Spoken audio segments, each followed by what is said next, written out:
दोस्तों, ग्रैंड सेबेटियर जो इस बुक फाइनेंशियल फ्रीडम के ऑथर हैं, उन्होंने एक बहुत अच्छे कॉलेज से अपनी पढ़ाई कंप्लीट करी थी और उसके बाद वो एक अच्छी जॉब भी कर रहे थे। तो इसका मतलब है कि नॉर्मल लोगों की नज़रों में वो सक्सेस थे, लेकिन एक अच्छी जॉब होने के बाद भी वो अपनी लाइफ में बहुत ज़्यादा स्ट्रगल कर रहे थे। वो हर महीने बहुत मुश्किल से अपना गुजारा कर पाते थे और उसके बाद 24 साल में उनकी जॉब भी चली गई और वो बेरोज़गार हो गए और उन्हें अपने पेरेंट्स के साथ रहना पड़ा। और अमेरिका जैसे देश में ये बहुत बड़ी बात है, क्योंकि वहाँ 18 साल होते ही बच्चे अपने पेरेंट्स से अलग और दूर रहने लगते हैं और इसीलिए उनके लिए वो बहुत शर्मनाक बात थी। लेकिन चाहकर भी वो उनसे अलग नहीं हो पा रहे थे, क्योंकि उनके पास अपने सारे पैसे मिलाकर भी सिर्फ $2 बचे थे, जिससे गुजारा करना लगभग नामुमकिन था। और एक दिन उन्होंने जब हिसाब लगाया तो उन्होंने ये नोटिस किया कि जॉब करने के बावजूद और इतना टाइम देने के बाद भी उनके पास सिर्फ $2 बचे हैं। और इसीलिए उन्होंने डिसाइड किया कि अब वो फाइनेंशियली फ्रीडम हासिल करके ही रहेंगे, और वो भी 30 साल की उम्र से पहले। और अब उन्होंने कैलकुलेट किया कि उन्हें फाइनेंशियली फ्री होने के लिए $1.25 मिलियन अर्न करने पड़ेंगे। और अब उन्होंने फाइनेंशियल फ्रीडम से रिलेटेड बहुत सारी बुक्स पढ़ ली और बहुत सारी नॉलेज गेन कर ली, और उसी नॉलेज का यूज़ करके उन्होंने एक प्लान बनाया कि वो एक जॉब करेंगे और साथ ही वो 2 कंपनियां लॉन्च करेंगे, और उन कंपनियों से जो अर्निंग होगी उस अर्निंग को वो इन्वेस्ट करेंगे। और उन्होंने इस प्लान पर एक्शन लिया और फाइनेंशियली फ्री हो गए। और हाँ, ये सब करना आसान नहीं था और इसीलिए वो कई बार फेल भी हुए, लेकिन उन्होंने कभी हार नहीं मानी और गिव अप नहीं किया। और आज हम उन्हीं की बुक फाइनेंशियल फ्रीडम, जिसमें उन्होंने अपनी पूरी जर्नी में से कुछ इंपॉर्टेंट लेसन एक्सप्लेन किए हैं, उन्हीं की बात करेंगे, जिनकी वजह से उन्होंने अपने फाइनेंशियल फ्री होने के सपने को पूरा किया। और आप भी उन्हीं की तरह फाइनेंशियल फ्रीडम हासिल कर सकते हैं। दोस्तों, इस बुक में ऑथर ने फाइनेंशियल फ्री होने के लिए 7 स्टेजेस रख दिए हैं।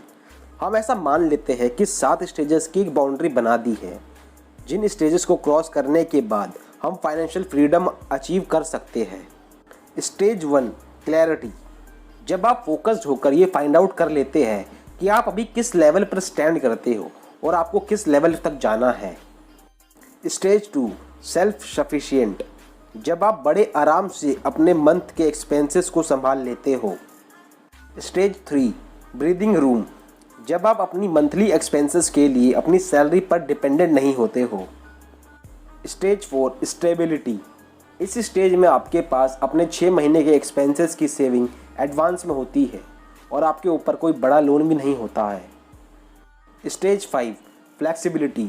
जब आप अपने 2 साल के एक्सपेंसेस जितना अमाउंट इन्वेस्ट कर देते हो और जिसे आप टाइम आने पर यूज़ कर सकते हो। Stage 6, financial independence. जब आपके पास चॉइस होती है कि आप कभी भी काम करना छोड़ सकते हो और आपके पास अपनी पैसिव इनकम से ही अपनी लाइफ सर्वाइव करने की पोटेंशियल हो।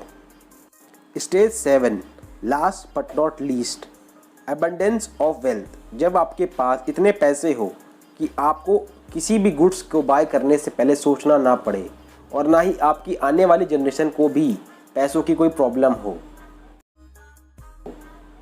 और इन स्टेजेस को पार करते ही कोई भी रिच बन सकता है और फाइनेंशियली फ्री हो सकता है।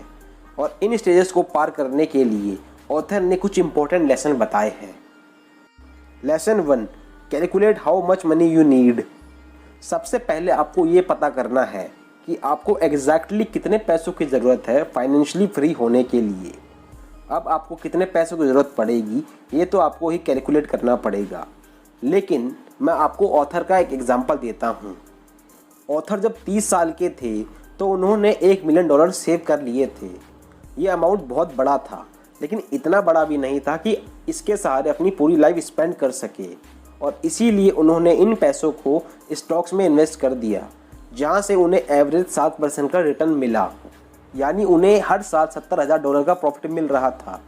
अगर अब वो चाहते तो अपनी लाइफ इन पैसों से आराम से स्पेंड कर सकते थे, लेकिन उन्होंने सिर्फ 4% प्रॉफिट को ही यूज़ किया।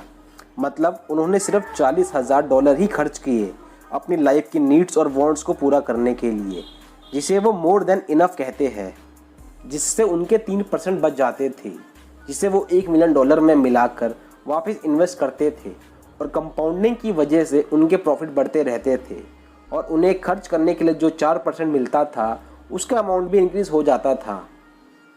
और अगर आप कंपाउंडिंग को और अच्छे से जानना चाहते हैं तो कंपाउंडिंग पर मैंने ऑलरेडी एक वीडियो बना रखा है जिसका लिंक आपको डिस्क्रिप्शन में मिल जाएगा। और अब आपकी बात करते हैं कि आप कैसे कैलकुलेट करेंगे कि आपको कितने पैसे चाहिए फाइनेंशियल फ्री होने के लिए। इंडिया में भी आपको 7% तो मिल ही जाता है स्टॉक मार्केट में, और ऑथर कहते हैं सिर्फ 4% ही मोर देन इनफ है।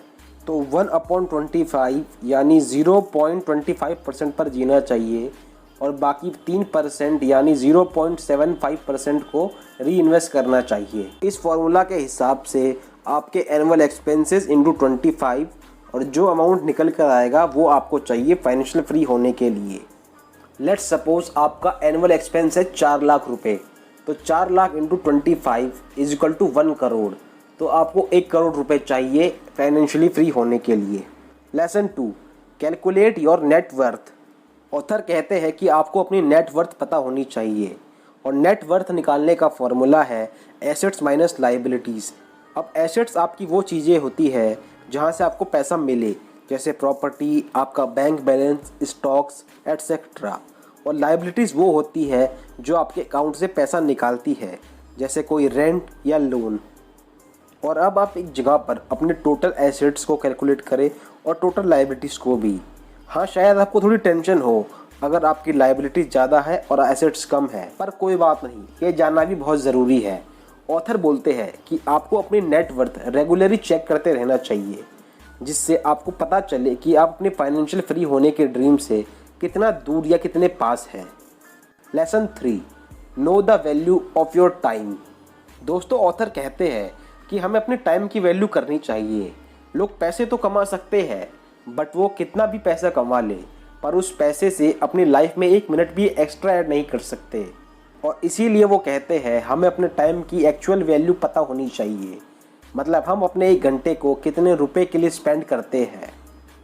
और इसे कैलकुलेट करने के लिए आप अपनी सैलरी को वर्किंग आवर से डिवाइड करोगे, लेकिन नहीं, बल्कि आप working hour plus travelling time को मिला के डिवाइड करो। इससे आपको अपने टाइम की एक्चुअल वैल्यू पता चलेगी और उससे आपको सही डिसीजन लेने में हेल्प मिलेगी। इसे मैं आपको एक एग्जांपल से समझाता हूँ। मान लो आपको एक गाड़ी लेनी है जिसकी कीमत 40 लाख रुपए है, तो आप हिसाब लगा सकते हैं कि आपको कितने घंटे काम करना पड़ेगा उस गाड़ी को लेने के लिए। और अगर आपको लगता है उस गाड़ी के लिए आपकी लाइफ के कई हज़ार घंटे वर्थ है, और अगर है तो आप उस गाड़ी को ले लो, लेकिन आपको इस बारे में एक बार जरूर सोचना चाहिए। Lesson 4, spend carefully. दोस्तों, ऑथर कहते हैं कि ज़्यादातर लोग अपना ज़्यादातर पैसा घर, ट्रैवलिंग और फूड पर स्पेंड करते हैं, लेकिन उन्हें सोचना चाहिए कि किसी भी चीज़ को बाय करने से पहले उन्हें उस चीज़ के लिए कितने घंटे काम करना पड़ेगा। और कई सारे लोग कोशिश करते हैं कि वो अपना घर ज़्यादा से ज़्यादा जल्दी ले सके, और जिसकी वजह से वो लोन चुकाने में ही अपनी लाइफ को स्पेंड कर देते हैं और सेविंग नहीं कर पाते हैं। और इसीलिए उन्हें सोच समझकर घर लेना चाहिए। और इसी तरह ट्रैवलिंग और फूड में भी हमें ज़रूरत से ज़्यादा खर्च नहीं करना चाहिए जब तक कि उसके पीछे कोई रीज़न ना हो। ऑथर कहते हैं किसी भी चीज़ को बाय करने से पहले हमें खुद से ये सवाल करने चाहिए कि आपको उस चीज़ के लिए अपनी लाइफ के कितने घंटे काम करना पड़ेगा, और उस चीज़ को मेंटेन करने के लिए आपको हर साल फ्यूचर में कितना स्पेंड करना पड़ेगा, और क्या वो चीज़ आपके लिए सच में यूज़फुल है, और क्या वो चीज़ खरीदने से आप लॉन्ग टर्म में हैप्पी फील करोगे या बस शॉर्ट टर्म में प्लेजर के लिए वो खरीद रहे हो। और अगर ये सवाल आप खुद से पूछोगे तो शायद आपके काफ़ी पैसे बच जाए। Lesson 5, earn more by doing side hustle. दोस्तों, ऑथर कहते हैं उनके एक दोस्त जिम, जो एक इंजीनियर है, लेकिन उन्हें लिखने का बहुत शौक है, और इसी वजह से वो अपनी जॉब के बाद जो टाइम बचता है उसमें फाइनेंशियल ब्लॉग लिखने का स्टार्ट करते हैं। और उनका ये ब्लॉग बहुत जल्दी फेमस भी हो जाता है, और इसी वजह से वो अपनी इंजीनियरिंग की जॉब को क्विट कर देते हैं और फुल टाइम ब्लॉग लिखना स्टार्ट करते हैं। और कुछ टाइम बाद उस ब्लॉग को एक कंपनी ने $3 मिलियन में परचेज कर लिया, और अब जिम के पास इतने सारे पैसे हो गए कि वो 34 की एज में ही फाइनेंशियली इंडिपेंडेंट बन गए। दोस्तों, सेविंग का एक डिसएडवांटेज है कि आप अपनी अर्निंग से ज़्यादा सेव नहीं कर सकते, और इसीलिए हमें अपनी अर्निंग को भी ग्रो करते रहना चाहिए। और जैसा कि आपने देखा, जिम ने अपनी जॉब के साथ साथ राइटिंग का काम शुरू किया, और वैसे ही आपको भी कुछ ऐसा करना चाहिए जिसमें आपको पैशन भी हो और जिससे आपको अर्निंग भी हो। Lesson 6, invest intelligently. दोस्तों, वॉरेन बफेट कहते हैं, if you don't find a way to make money while you sleep, you will work until you die. दोस्तों, भले ही आप कितना भी पैसा कमा लो, कितनी भी सेविंग कर लो, लेकिन आप उस सेविंग से रिच नहीं बन सकते, क्योंकि आपको रिच बनने के लिए उन पैसों को इन्वेस्ट करना पड़ेगा और ग्रो करना पड़ेगा। दोस्तों, इन्वेस्टिंग ही सबसे बड़ा सीक्रेट है जो रिच लोग रिच बनने के लिए और रिच रहने के लिए यूज़ करते हैं। दोस्तों, ऑथर कहते हैं कि आप फाइनेंशियली फ्री बन सकते हैं, लेकिन आपको इन्वेस्टिंग स्टार्ट करनी पड़ेगी। और दोस्तों, ऑथर ये भी कहते हैं कि स्टार्टिंग में इन्वेस्ट करने का सबसे बेस्ट तरीका है स्टॉक मार्केट। और अगर आप भी स्टॉक मार्केट में इन्वेस्ट करना चाहते हैं तो डिस्क्रिप्शन में दिए लिंक से आप स्टॉक में डीमैट अकाउंट खुलवा सकते हैं और इन्वेस्टमेंट स्टार्ट कर सकते हैं।